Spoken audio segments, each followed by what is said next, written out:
Chapter 5 પ્રવેશ એના જે મોસ્ટ આઈએમપી એમસીક્યુ છે તે આપણે જોવાના છે. આ એમસીક્યુ તમને ખૂબ જ કામ લાગશે એટલે ખાસ ધ્યાન આપીને જોઈ લેજો. સૌપ્રથમ આપણે પહેલા ચેપ્ટરથી એટલે કે પહેલા પ્રશ્નની શરૂઆત કરીએ.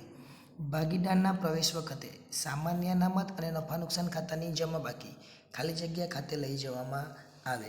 તો એનો જવાબ આવશે ભાગીદારોના મૂડી ખાતે લઈ જવામાં આવે. ક્યાં લઈ જવામાં? મૂડી ખાતે. ભાગીદારના પ્રવેશ વખતે પેઢીના પાકા સમયમાં દર્શાવેલ ભાગની નોંધ ક્યાં થાય? જો પાકા સમયમાં દર્શાવેલી હોય તો મૂડી ખાતામાં નફા નુકસાન ખાતા મૂડી ખાતે નફા નુકસાનના પ્રમાણમાં ઉધાર કરવી પડે. તો અહીંયા મૂડી ખાતે છે નફા નુકસાનના પ્રમાણમાં ઉધાર કરવી પડે અને પાઘડી ખાતે જમા કરવી પડે. ત્યાર પછી નવા ભાગીદારે લાવેલ પાઘડીનું પ્રીમિયમ કઈ બાજુ લઈ જવામાં આવે? જ્યારે ભાગીદાર લાવે તો એને મૂડી ખાતે લઈ જવામાં આવે અને એને ત્યાગના પ્રમાણમાં વેચવામાં આવે. મૂડી ખાતે ત્યાગના પ્રમાણમાં એને જમા બાજુ લઈ જવામાં આવે. પુનઃમૂલ્યાંકન ખાતું એ કેવા પ્રકારનું ખાતું છે? તો પુનઃમૂલ્યાંકન ખાતું એ ઉપજ ખર્ચ પ્રકારનું ખાતું છે. નવો ભાગીદાર તેના ભાગની પાઘડીની રકમ રોકડમાં લાવે તો ખાલી જગ્યા ખાતું જમા કરવામાં આવે. જ્યારે રોકડમાં લાવે ત્યારે પાઘડીના પ્રીમિયમ ખાતે જમા કરવામાં આવે. હિસાબી ધોરણ 26 મુજબ ખાલી જગ્યા પાઘડી ચોપડી દર્શાવી શકાય નહીં. તો કઈ પાઘડી ચોપડી દર્શાવે? તો સ્વમૂલ્યાંકન દ્વારા જે પાઘડી આંકવામાં આવે એને આપણે ચોપડી દર્શાવી શકીએ નહીં. ત્યાર પછી 7 નંબરનો પ્રશ્ન છે એ જોઈએ. પુનઃમૂલ્યાંકન ખાતાને ખાલી જગ્યા ખાતું પણ કહે છે. તો પુનઃમૂલ્યાંકન ખાતાને નફા નુકસાન હવાલા ખાતું પણ કહેવામાં આવે છે. જ્યારે ફક્ત નફા નુકસાનનું જૂનું પ્રમાણ જ આપેલું હોય ત્યારે ભાગીદારનો ત્યાગ બરાબર શું થાય? તો ત્યાગ એટલે જૂનું પ્રમાણ જ થાય જો જૂનું પ્રમાણ જ આપેલું હોય તો. નવા ભાગીદારે પણ તેના ભાગની પાઘડી ખાલી જગ્યા સંજોગોમાં અન્ય ભાગીદારોને આપવી પડે છે. કયા સંજોગોમાં આપવી પડે? તો નવા ભાગીદારના નફા નુકસાનમાં તેનો ભાગ જૂના ભાગ કરતાં વધારે હોય. કેવું હોય? જૂના ભાગ કરતાં વધારે. એટલે બી આપણો જવાબ આવશે. ત્યાર પછી 10 નંબરનો પ્રશ્ન છે. પુનઃમૂલ્યાંકન ખાતાનો નફો કે ખોટ ખાલી જગ્યા ખાતે ખાલી જગ્યા પ્રમાણમાં લઈ જાય. નફો કે ખોટ ક્યાં લઈ જવામાં આવે? તો જો નફો કે હોય તો જૂના ભાગીદારોના જૂના પ્રમાણમાં. કયા? જૂના ભાગીદારોને જૂના ભાગીદારો ખાતે લઈ જવામાં આવે અને એને જૂના પ્રમાણમાં વેચવામાં આવે. બીજા ઘણા બધા સવાલો છે એ પણ જોઈ લઈએ. નવા ભાગીદારને જોઈએ આપણે.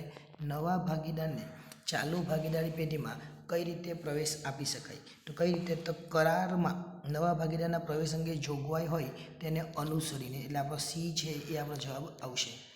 નવા ભાગીદારના પ્રવેશ સમયે સામાન્ય અનામતની રકમ કયા ખાતે જમા કરવામાં આવે? તો જૂના ભાગીદારના મૂડી ખાતે જમા કરવામાં આવે. ક્યાં? જ્યાં મૂડી ખાતે જમા કરવામાં આવે. નવા ભાગીદારના પ્રવેશ બાદ કર્મચારી નફા ભાગ ભંડોળ અને પ્રોવિડન્ટ ફંડ ક્યાં દર્શાવાય?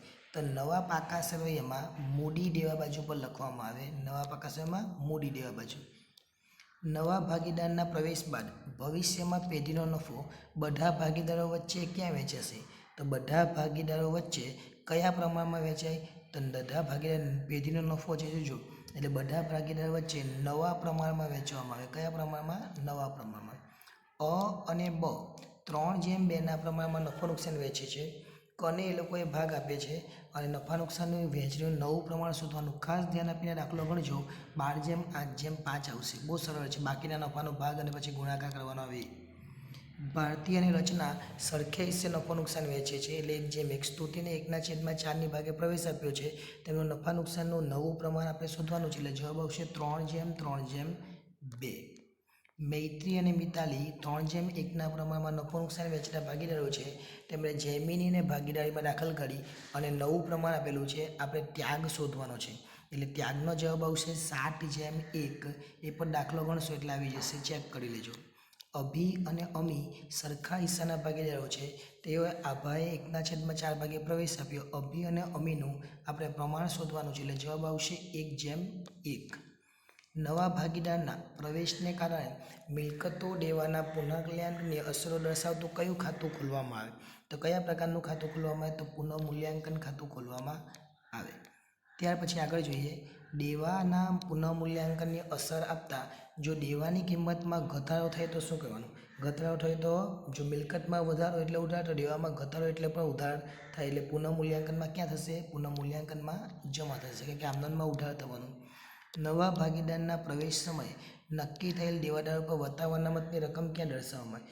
જો વતાવ અનામત હોય તેની રકમ પુનઃમૂલ્યાંકન ખાતાની ઉધાર બાજુ દર્શાવવામાં આવે. ત્યાર પછી 12 નંબરનો પ્રશ્ન એ છેલ્લો પ્રશ્ન છે.